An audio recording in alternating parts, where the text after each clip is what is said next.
Welcome on TV7 Rwanda. Please click subscribe. Nabasuje cyane mbifurije ibihe byize mubwe tubana mu biganiro bitandukanye by'imikino bica kuri iyi YouTube yitwa TV7 Rwanda. Namakuru y'imikino tubagezaho hano kuri TV7 Rwanda, tubagezaho byinshi uri kugenda bivugwa mu mikino. Wowe wahisemo kubana natwe rero turagushimira cyane, gikomeza kubana natwe ubundi urebe byinshi tugenda tukugezaho. Nkwifurije ibihe byiza wowe uri burasirazuba, amajyepfo, amajyaruguru ndetse n'iburengerazuba hano mu Rwanda. Aho uri mu mujyi wa Kigali mwifuje kumererwa neza ndetse no guhirwa n'ibyo uri gukora muri aya amasaha, dore ko ari amasaha y'igitondo ndetse ari amasaha yo kujya ku murimo. Mubyuke mujye ku murimo cyangwa se mujye ku murimo, amasaha yagiye. Namwe muri mu bindi bibazo cyangwa se mu bindi bintu bitandukanye bifuje kumererwa neza. Namwe mufite ibibazo bitandukanye, abafite ibibazo by'uburwayi, abagize ibyago bitandukanye, bifuje gukomera ndetse no gukomeza kwizera Imana yuko ibikora ibintu hari impamvu runaka yabikoze. Nge nitwa Patrick Kose rero nk'ibisanzwe tubana mu biganiro bitandukanye by'imikino bica kuri YouTube yitwa TV7 Rwanda, ndetse n'umuvandimwe Rodi Kristo ageza amakuru y'imikino agezweho muri ako kanya. Mudutiza amatwi n'amaso ubundi tubagezaho byinshi uri kugenda bivugwa mu mupira w'amaguru. Namwe muri diaspora nawe twabibagiwe, abari muri Afrika, Asia, Amerika, umugabane w'Uburayi, umugabane wa Oceania, mwese tubateye yambu sana. Nizere ko ibintu byose biri kugenda bimera neza aho mwaba muri hose. Reka rero ntangiye mugira icyo mbisabira. Wowe kan subscribe komeza urebe ibiganiro byacu, tubinyunganizi, ibitekerezo byinshi bikomeza kugenda bituma tukuza iyi YouTube channel yacu, ndetse tubagezaho byinshi byiza kurushaho cyangwa se kurusha ibyo twadusanzwe tubagezaho. Wowe utarakanda subscribe, wowe urasabwa iki?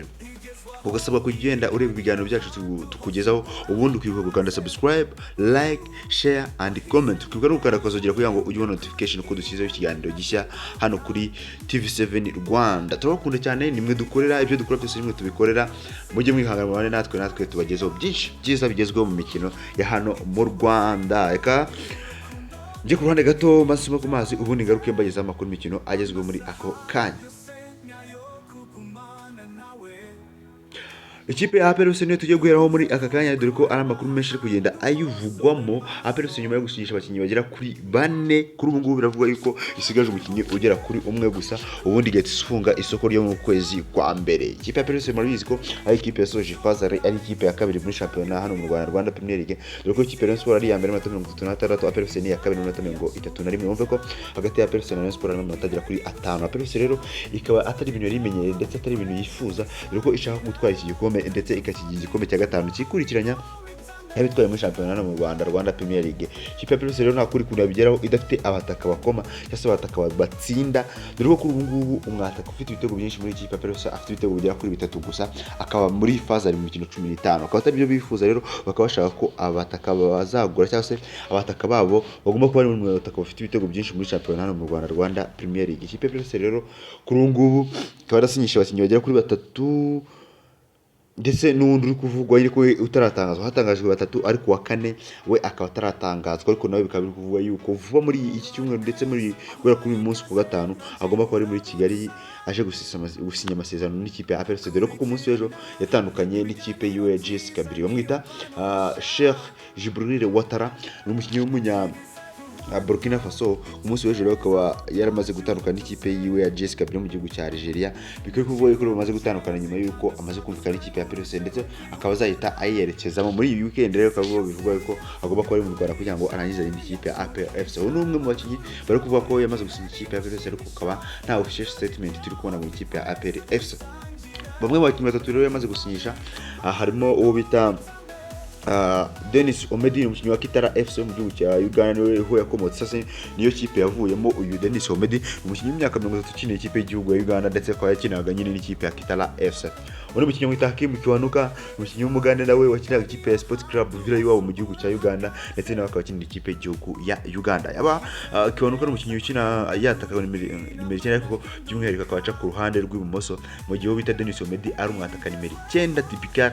We wende nubwo bamwifashisha ku ruhande, ariko nibura umwanya we wa mbere ni central midfield cyangwa se nimero 9. Uno mukinnyi wasinyishwe mu kipe ya PRS nubwo atari mushya, no bita Nshimiyimana Ismael Pichu ni umukinnyi waciye mu ikipe ya Kiyovu Sport akayivamo ajya muri APR akakina mu mwaka umwe ukimara kurangira rero yarasigaye mu wundi mwaka w'amasezerano ariko bikaza kurangira ashyizwe ku ruhande n'ikipe ya APR ndetse bikavugwa yuko yamaze gusesa amasezerano nyuma y'amezi 6 asesheje amasezerano mu ikipe ya APR wongeye kumusinyisha andi mezi 6 azatajya mu kwezi kwa mbere kugeza mu mpeshyi y'ukwezi yase y'umwaka wa 2025 kugira ngo barebe niba bazagumana nawe cyangwa se bazatandukana burundu mu Nshimiyimana Ismael Pichu. Umve ko ari abakinnyi batatu maze gusinya ikipe Presse ku buryo bugaragara ndetse n'umwe biri kuvuga yuko agomba kuba ari mu Rwanda muri iyi minsi kugira ngo asinye amasezerano na dore ko amaze gutandukana n'ikipe yiwe mwita Sheikh Jibril Ouattara. Umve ko abakinnyi bane bamaze gusinyishwa n'ikipe ya Presse ubwo twababwiye ikipe ya Presse ikaba izasinyisha abakinnyi bagera kuri 5 gusa. Umukinnyi wa gatanu akaba ari umukinnyi usigaye kugira ngo itafunga isoko. Umubyiye ko ikipe ya Presse bitewe n'ibibazo nyine ifite by'abataka yari yibanze ku isoko ryo ku mugabane w'Uburayi yari yibanze ku isoko ry'abakinnyi bakina imbere basatira akaba niyo mpamvu yagunyezeho n'abakinnyi benshi. Bisobanura ko muri abakinnyi bane bimaze gusinyisha ndetse n'uwa gatanu utegerejwe hagomba kuba harimo abakinnyi bane muri 5 bagomba kuba basatira izamu kugira ngo baze batera imbaraga cyangwa bongere imbaraga mu bakinnyi bandi basanzwe bahari.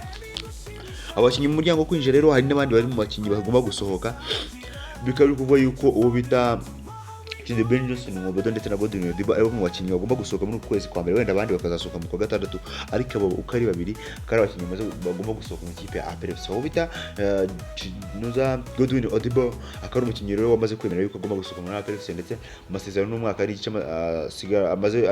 asigaje muri ikipe ya APR FC akaba yemeye guhabwa imishahara y'amezi 6 kugira ngo asohoke muri ikipe ya APR FC. Mu gihe ikipe ya APR yo yari yamaze no kubyumvikana ariko bita HDB Jason Nwobodo we akaba avuga yuko bagomba kuba amasezerano y'umwaka n'igice asigaje mu ikipe ya APR kugira ngo asese amasezerano kandi ukomeje kugenda agura ariko kuvuga yuko we nawe ari kugenda yumvikanwa dore ko babanje kumugeza ku mwaka wose kugira ngo mu amasezerano n'umwaka wose kugira ngo asese amasezerano mwita HDB Jason Nwobodo umukinnyi w'umunya Nigeria wakinaga mu ikipe ya APR ariko utaratanze umusaruro. Byinshi uri kugenda bivugwa muri abakinnyi rero kuvuga yuko bagomba gusohoka uko ari babiri ubundi bagasimuzwa nabo bashyashya bagomba kuza bakatanga imbaraga mu ikipe ya Presse bakareba ko bakikanga nyuma ya Rayon Sport ndetse bakanitwara n'igikombe cya shampiyona cy'uyu mwaka dore ko Rayon Sport ari ikipe ikomeye nayo ikaba ari ikipe yo kugenda ishaka uburyo bwo kwiyubaka. Tuvuye mu ikipe ya Presse tujye mu ikipe ya Rayon Sport nayo ari ikipe kugenda ishakisha abakinnyi batandukanye. Ku munsi w'ejo ikipe ya Rayon Sport yakomeje imyitozo yitegura shampiyona ndetse n'igikombe cy'intwari.